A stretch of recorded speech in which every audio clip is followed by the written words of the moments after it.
നമ്മളിന്ന് 7 types of meaning ആണ് പറയാൻ പോകുന്നത്. ഈ ഒരു ഐഡിയ മീനിങ് പല ടൈപ്പിലുണ്ട്. ആ ഒരു ഐഡിയ കൊണ്ടുവരുന്നത് അല്ലെങ്കിൽ അത് ഡിഫൈൻ ചെയ്തത് ജെഫ്രി ലീച്ച് എന്ന് പറയുന്ന ഒരു ലിംഗ്വിസ്റ്റാണ്.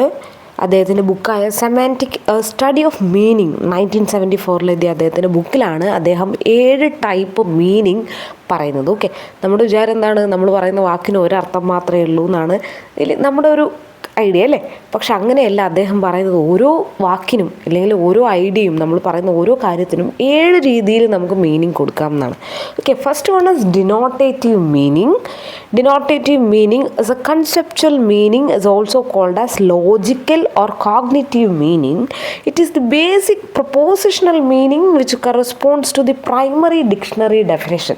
അതായത് ഏതൊരു വാക്കെടുത്താലും നമ്മൾ ഡിക്ഷണറി പോയി നോക്കിക്കഴിഞ്ഞാൽ ഒരു മീനിങ് കിട്ടും. അതാണ് ഡിനോട്ടേറ്റീവ് മീനിങ്. ആ വാക്കുകൊണ്ട് ഇപ്പോൾ ട്രീ എന്ന് പറയുമ്പോൾ എന്താണ്, ഒരു പ്ലാന്റ് ആണ് എന്ന് പറഞ്ഞാൽ നമുക്കൊരു ഡെഫിനിഷൻ തരും. അതുപോലെ ഓക്കെ, അതിനെ നമ്മൾ അതേസമയം ലോജിക്കൽ മീനിങ് ഇല്ലെങ്കിൽ കോഗ്നിറ്റീവ് മീനിങ് ഇല്ലെങ്കിൽ കൺസെപ്ച്വൽ മീനിങ് എന്നൊക്കെ പറഞ്ഞ് വിളിക്കുന്നത് ഒരേ സംഭവമാണ്, denotative meaning. It is the literal meaning. ഒറ്റ വാക്കിൽ എഴുതുകയാണെങ്കിൽ it's a literal meaning of a word indicating the idea or concept it refers to. Okay, ഒരു വസ്തു ഇല്ലെങ്കിൽ ഒരു പേര് എന്താണ് അർത്ഥമാക്കുന്നത് എന്ന് ചോദിച്ചാൽ അതിൻ്റെ ലിറ്ററൽ മീനിങ് ആണ് നമുക്ക് ഡിനോട്ടേറ്റീവ് മീനിങ്ങിൽ കിട്ടുക. ഓക്കെ, ഇപ്പോൾ ഫോർ എക്സാമ്പിൾ ഒരു ബോയ് എന്ന് നമ്മൾ എടുത്തു കഴിഞ്ഞാൽ, ബോയ് ആണ് നമ്മൾ വേർഡ്. ബോയ് എന്ന് വെച്ച് കഴിഞ്ഞാൽ ഇറ്റ്സ് നോട്ട് എൻ അഡൾട്ട്, പക്ഷേ മെയിലാണ്, ഹ്യൂമൺ ആണ്. മനുഷ്യനായ പ്രായപൂർത്തിയാവാത്ത ഒരു ആൺകുട്ടിയെ നമ്മൾ ബോയ് എന്ന് വിളിക്കും. ഇതൊരു ഡിനോട്ടേറ്റീവ് മീനിങ് ആണ്. Okay, next one is connotative meaning. Connotative meaning is something that goes beyond mere reference of a word and hints at its attributes in the real world. Connotative meaning എന്ന് വെച്ചാൽ വെറും എന്തല്ല, നമ്മൾ നേരത്തെ നോക്കിയ പോലെ dictionary meaning അല്ല, അതിനെന്തും കൂടിയുണ്ട്, real വേൾഡിൽ ആ വാക്ക് എന്താണ് എന്നും കൂടിയുള്ള ഒരു ഐഡിയ നമുക്ക് കിട്ടും. Okay, goes beyond the referent. ആ വാക്ക് എന്താണോ ഉദ്ദേശിച്ചത്, ഇപ്പോൾ ബോയ് എന്ന് പറയുമ്പോൾ നമ്മൾ നേരത്തെ കുറച്ച് ഒരു മീനിങ് പറഞ്ഞു അല്ലേ, അതേസമയം അതെന്തും കൂടിയാണ്, നമുക്ക് ആ വാക്കിനെ എങ്ങനെയും കൂടി പറയാം. ഗേൾ അല്ലാത്തതിനെ നമുക്ക് ബോയ് എന്ന് പറഞ്ഞൂടെ. അപ്പോൾ അതാണ് ആ വാക്കിനപ്പുറത്തേക്ക് മീനിങ് എന്തുണ്ടാക്കുന്നു, കൊണോട്ടേറ്റീവ് മീനിങ്ങിൽ ഉണ്ടാകുന്നു. Purely conceptual content of the woman is human, female, adult. But psychologically connotation could be having maternal instinct or typical attributes of womanhood such as babbling, experience in cookery, skirts or dress wearing, etc. അതായത് സ്ത്രീ എന്ന് പറയുമ്പോൾ നമ്മൾ നേരത്തെ boy എന്ന് പറഞ്ഞ പോലെ സ്ത്രീ എന്ന് പറഞ്ഞാൽ നമ്മൾ സെർച്ച് ചെയ്യുകയാണെങ്കിൽ നമുക്ക് എന്ത് കിട്ടും, ഒരു അഡൾട്ട്, ഒരു ഹ്യൂമൺ, ഫീമെയിൽ എന്നുള്ള ഒരു ഓറിയൻറ്റേഷൻ കിട്ടും. പക്ഷേ സ്ത്രീ എന്ന് പറഞ്ഞാൽ അത് മാത്രമാണോ അല്ലേ? സ്ത്രീ എന്ന് പറയുമ്പോൾ നമ്മുടെ മനസ്സിലിരുന്ന ഒരു അമ്മ അല്ലേ, മെറ്റേണൽ ഇൻസ്റ്റിങ്ക്റ്റ് ഉള്ള ഒരാൾ അല്ലേ, അതുപോലെ നന്നായി കുക്ക് ചെയ്യുന്ന ഒരാൾ, സ്ത്രീകൾക്കുള്ള വസ്ത്രങ്ങൾ ആ രീതിയിലുള്ള പാവാടയൊക്കെ ധരിക്കുന്ന ഒരാൾ എന്നുള്ളൊരു രൂപം നമ്മുടെ മനസ്സിൽ വരും അല്ലേ.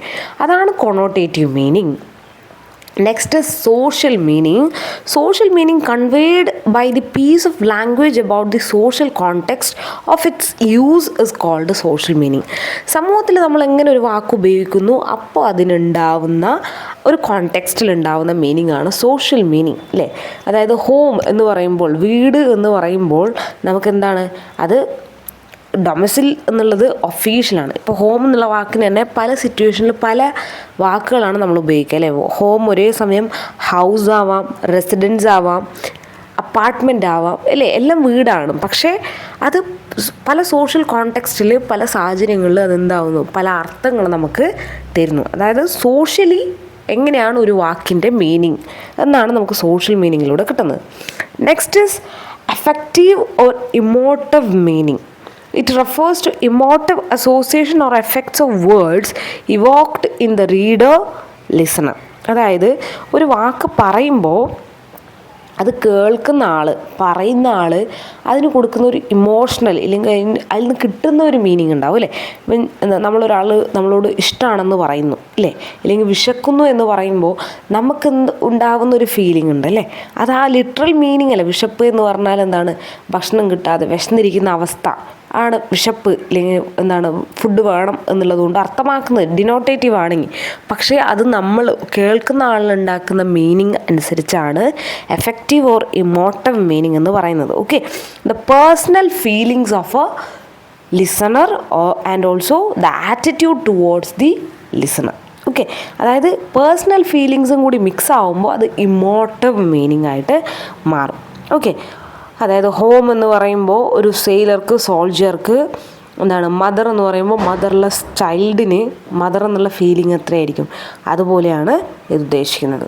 Next is reflected meaning arises when a word has more than one conceptual meaning or multiple conceptual meaning, so there is kind of ambiguity. Reflected meaning എന്ന് പറയുന്നത് ഒരേ വാക്കിന് പല അർത്ഥങ്ങളുണ്ടാവുമ്പോൾ അതെന്ത് ചെയ്യും, നമ്മുടെ ഉള്ളിലൊരു ആംബിഗ്വിറ്റി, ഒരു കൺഫ്യൂഷൻ ഉണ്ടാക്കും.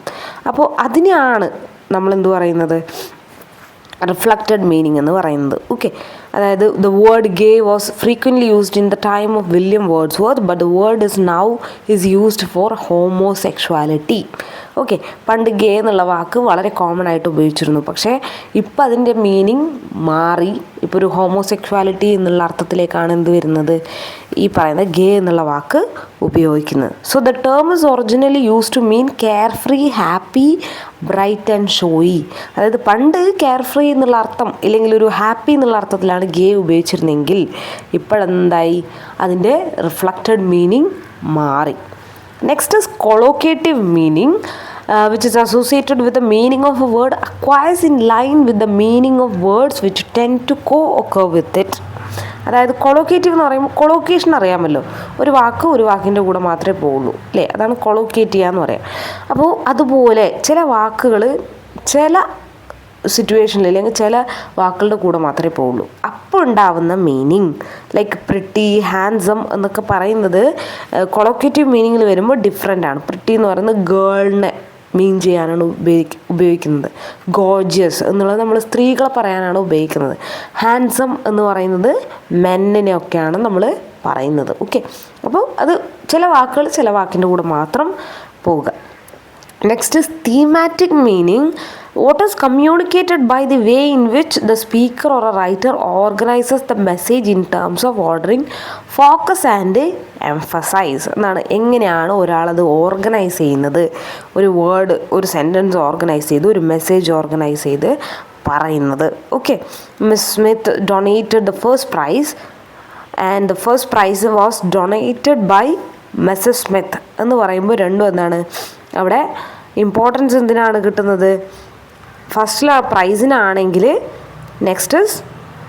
ഫസ്റ്റിൽ വ്യക്തിക്കാണ് കിട്ടുന്നതെങ്കിൽ രണ്ടാമത്തേതിൽ പ്രൈസിനാണ് കിട്ടുന്നത്. ഓക്കെ, അപ്പോൾ അതിൻ്റേതായ തീം അനുസരിച്ച് മീനിങ് മാറും എന്നുള്ളതാണ് പറയുന്നത്. ഈ ഒരു ഐഡിയ എല്ലാവർക്കും മനസ്സിലായെന്ന് വിചാരിക്കുന്നു. Thank you.